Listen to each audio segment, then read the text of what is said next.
From the time of Adam, there were other Adam-like figures tasked with dominion of the earth in service of God's kingdom.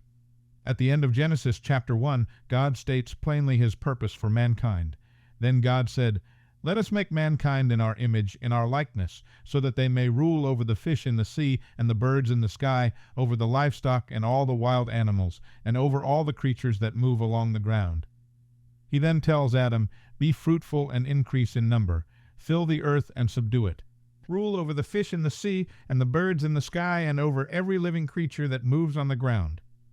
Adam failed when he gave his authority over the earth to a creature that moved upon the ground and failed to defeat sin in the garden, truly establishing God's kingdom on earth.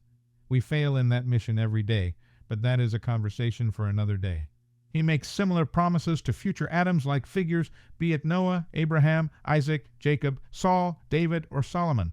None of these Adam-like figures, these future Adams, achieved the mission.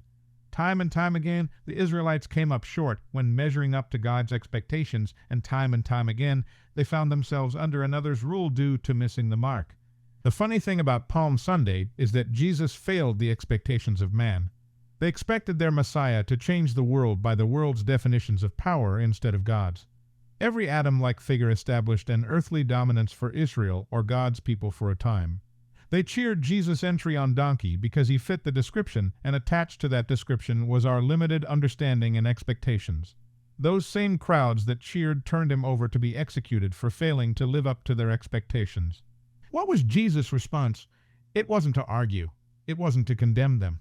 It wasn't to tell them how evil they were. It was to ask God to forgive them after walking a path in life that even he did not prefer, based on his prayer in the garden. It was to love them beyond who they were and consider them his children. As a teacher, the world will attempt to execute you for failing to meet their expectations and not your purpose. 1. Serve your purpose for these children today. 2. Ensure your purpose is God's even when you would prefer another. 3. Love and forgive them anyway. Don't look for the justice this world would want you to pursue, devoting time and energy to arguments and fights that are not your purpose. Love them anyway. Let your light shine,